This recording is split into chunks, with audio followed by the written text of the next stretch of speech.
So I'm a little unique in my understanding of New Orleans voodoo because I am initiated in Haiti into Haitian voodoo, and I'm a Mambo Miriam, which is the highest level of initiation as a priestess, but I practice in New Orleans.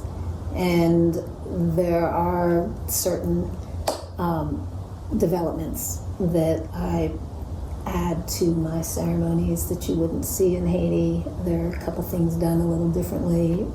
The most glaring example is I don't sacrifice animals ever, and that's extremely controversial. And there are plenty of people who will say that I'm not actually doing voodoo because I don't sacrifice animals. And there are other items that I add to the ceremony just because most of the people here have not been raised in a Haitian voodoo culture. Although there are members of my house who are Haitian, and there are Haitian Mambos and Ungans that participate with us. And we're trying to keep the essence of voodoo alive and carry that legacy forward while still recognizing that this is not Haiti, and we're most of us not Haitians, and we might need an extra step or two to fully enter into what happens maybe a little more naturally. You know, there are going to be lots of definitions of what New Orleans voodoo is, and the spellings of it, and the way you pronounce it, and a lot of people are involved in conjure and root work and spell casting and that sort of thing. You have to bear in mind the history of the practice, that in Haiti it was the first and only time that a slave community managed to achieve revolution. I do not know two Ungans and Mambos who do things exactly the same way.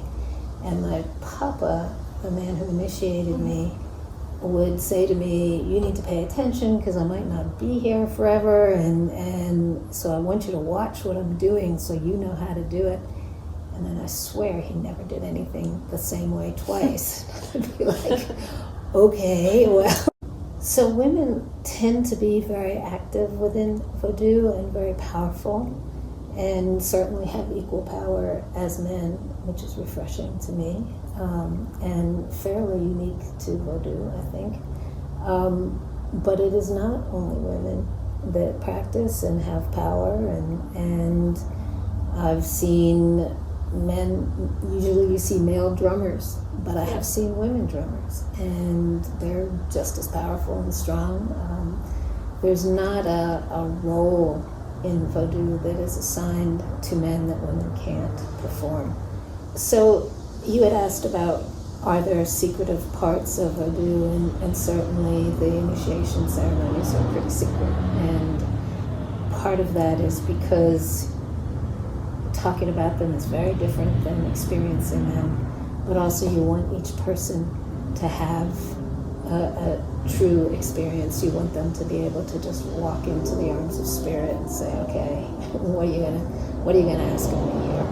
And to have that trust and faith that you can get through it.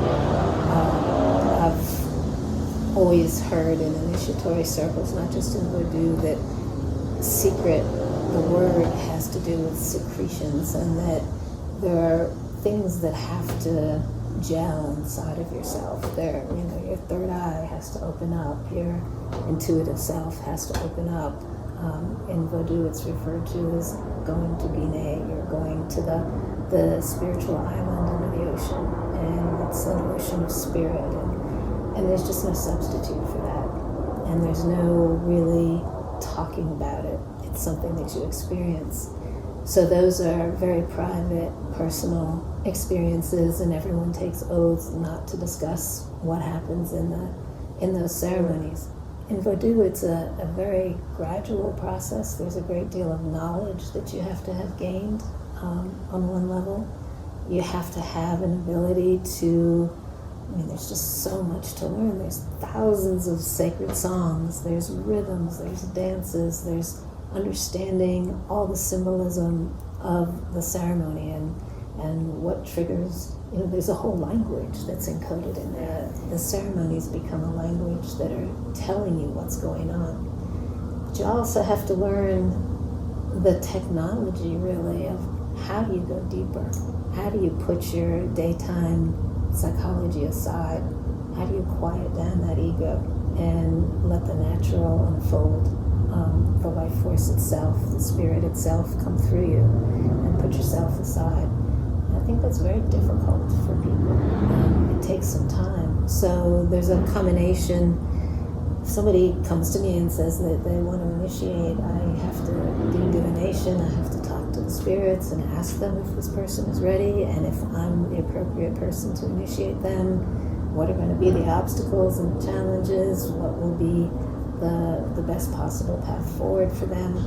And so it's the spirit itself that decides. And to my mind, my experiences through initiation, through voodoo trance, through possession experiences, through being present while other people were possessed, that whatever is happening and wherever these invisible spirits reside, something real happens. And not only are people capable of doing things that they physically would not be able to do, not only do they know things that they've never been told, they can give advice to people, they can out people, they can tell them things that they don't particularly want known, that only spirit could see.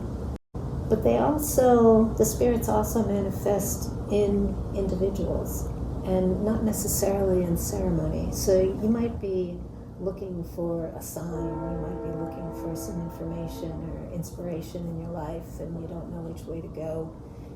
And some person just shows up in front of you and is manifesting the characteristics of that spirit.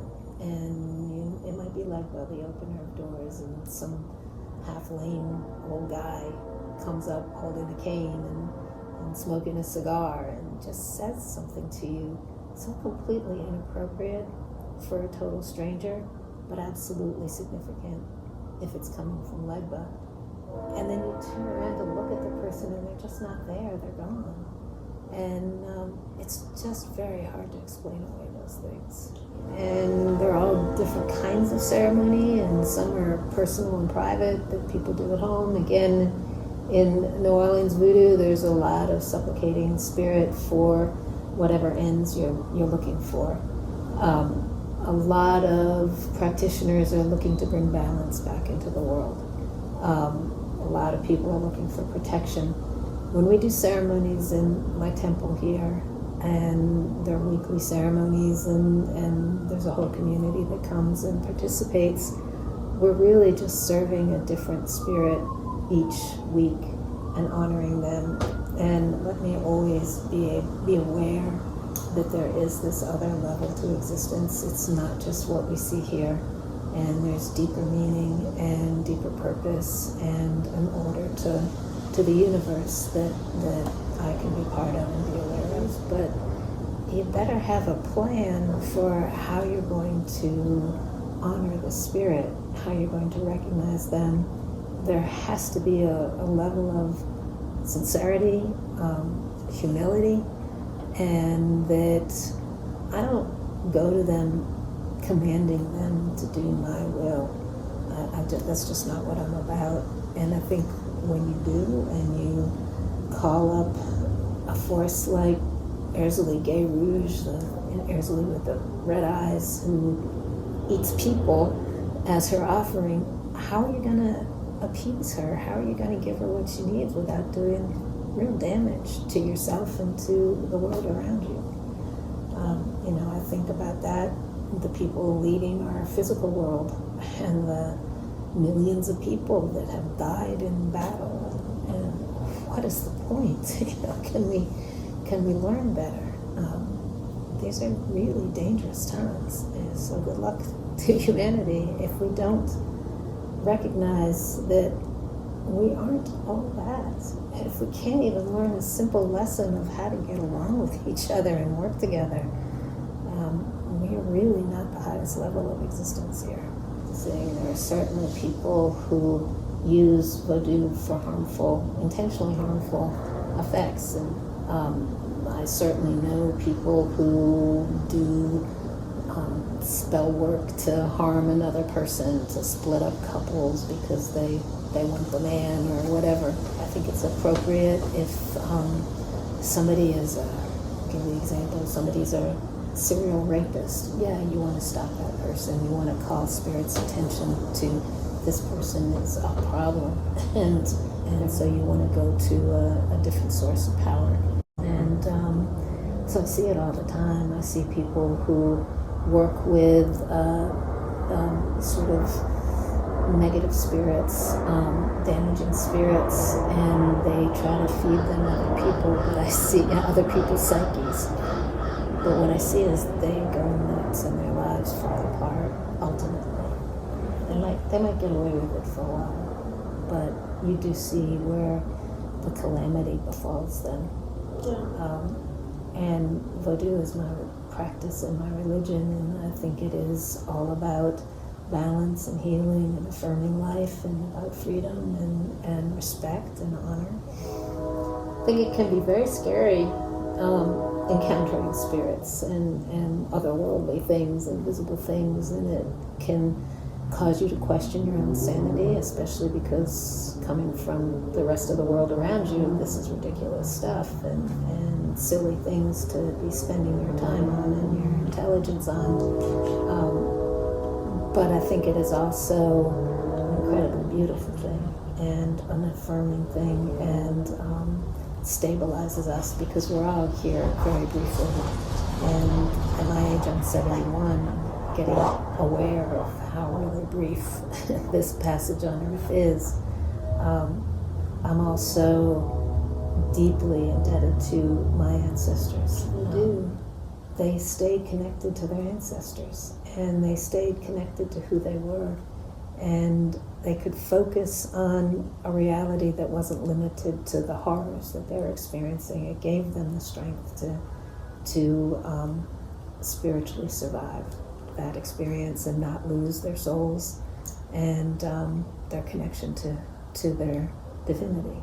I think you can invite particular strong energies into items, and it's through even the songs can call. There's drawings called veves that are done in cornmeal on the ground that are like writing the signature of a spirit, and yeah, the spirits can come through those. They're doorways. I think there are items that are conferred during initiation that have particular power. I think there are powerful places on earth.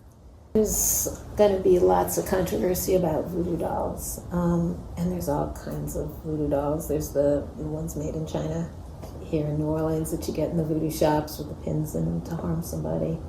There are Nkisi dolls, icons that are from Africa that you might drive a nail through an herb to bring a healing to somebody, usually used for healing. The dolls that you see on this altar are not used in that way. They're used in the same way that there'd be a statue of a saint in a Catholic church. So there's all kinds of dark. I think there is some darkness here, and it certainly has a lugubrious history. We had pirates, and we had we had Storyville, speakeasies, and there's always been a sort of licentious quality to New Orleans. As often as it happens, every single time I go through possession trance, it's just amazing. And there is this sense of awe that's physically felt in the body. I can feel that my vibration and frequency are different afterwards. And sometimes it's almost like having motion sickness. Sometimes it's just ooh, and really uplifting. But it tells me something happened that's beyond just what I wanted to happen or what I imagined happened. Something actually happened, and I can feel it physically. I've cured myself of very serious, very physical illnesses just through meditation and prayer and circulating energy. I've made a tumor go away. and went to the surgeon to have it removed, and they couldn't find it. It was gone. It happened really quickly. The tumor left in, I think the tumor was 40, and I could feel it happening. And I was high as a kite. I don't do drugs, I don't drink. It was just energy and working with spirit and prayer.